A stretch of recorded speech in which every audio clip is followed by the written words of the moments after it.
Good morning, everyone, and welcome to our daily word. Only an hour late today.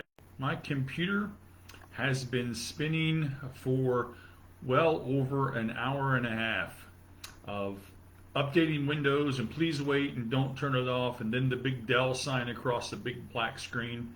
But finally, it has decided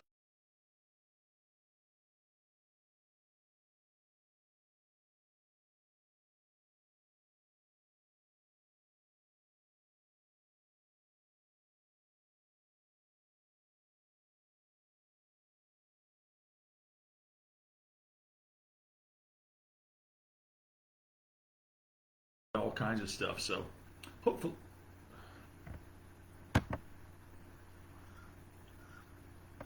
my goodness.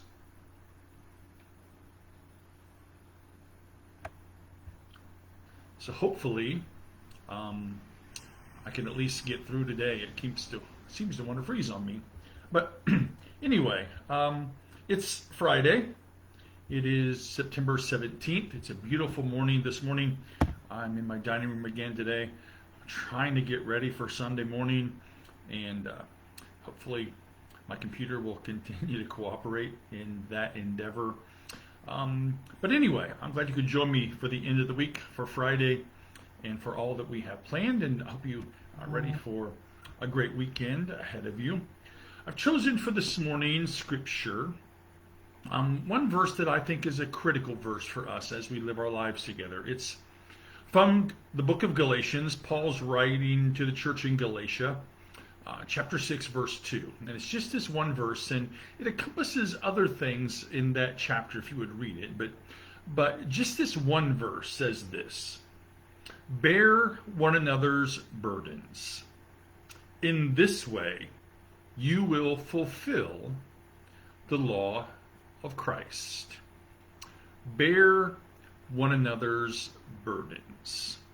In this way, you will fulfill the law of Christ. It seems to me that in the early church, and then in communities, and in church communities, one of the things that we've always been taught, and I've always been taught in my life, was this idea of bearing substitution. Simple as talking with a neighbor about our troubles, or just sharing our lives with each other. You know, I remember growing up, this idea of bearing one another's burdens was an idea that was a part of our family and part of who we were. You know, when new neighbors moved in across the road, the previous neighbors had this, their last name was Valentine, and their mailbox had this big heart, and it was, of course, cemented in the ditch. And I remember when our neighbors moved in, that we pitched in and helped them dig that out, because it was gaudy, and of course it didn't fit with their last name. I remember when those neighbors left and new neighbors moved in across the road. The very first winter we shared firewood. We bore one another's burdens. And then all summer we cut firewood together. And we would cut it and split it and use the buzz saw, and we bore one another's burdens. We shared food, and the old idea of borrowing a cup of sugar.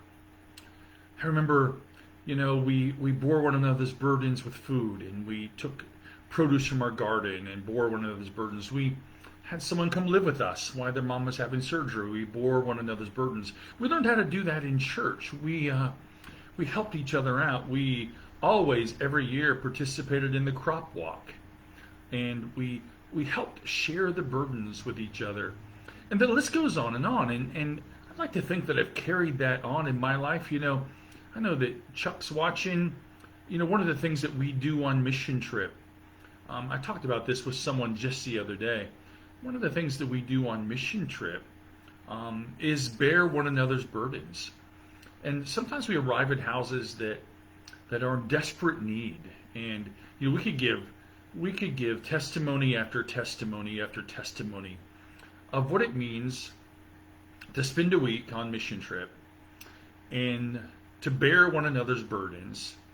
And by doing that, we change the lives of those around us. Their burdens, have become less because of our work. And we don't pat ourselves on the back, but we are thrilled to do what we do. And I think that's a basic concept as we are called to live our lives together, that we find ways, to bear one another's burdens.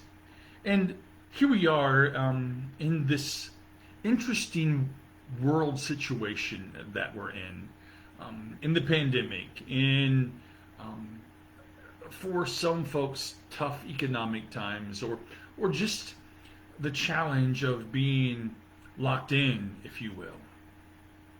And this idea, now we're never going to go backwards, of course, but this idea, this scriptural idea, this call of Paul on the early church, bear one another's burdens. In this way, you will fulfill the law of Christ. We live in a culture of ruthless individuality, and we have a hard time doing that. And in these days, for lots of reasons, we have, staked our claim. We've put our flag down about all kinds of things, and I'm not going to mention them. We know what they are. We've stuck our flag in the ground, and we've said, no matter what, here's where we are, and here's where I'm going to stand. And you can't make me do this, or you can't make me do that. And I suppose our rugged individualism is where we are. But this idea about bearing one another's burdens is almost, if you will, a radical idea. We break from the idea that we're just rugged individualists. And we break from the idea that the perky party line that we all seem to hold about we can just take care of ourselves and don't burden me. When in fact, in my life, and I know in many of your lives, I'm where I am and I survive some days because someone, you who are watching and others, they help me bear my burden. I don't bear it alone. There are those who hold me up. Sometimes they do it quietly and I don't know about it, but I know they are. Sometimes they do it rather publicly. They hold me up. And I'd like to think that this radical idea that Paul gives to the church in Galatia, that we're really called to bear one another's burdens, to hold each other up, to share in the idea that whatever we have, food or material things, that we share that with those around us. We bear one another's burdens.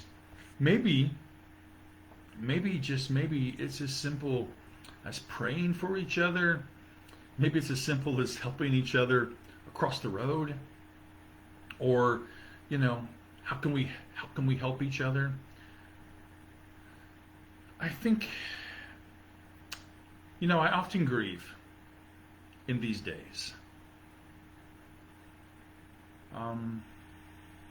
our lack of wanting to bear one another's burdens.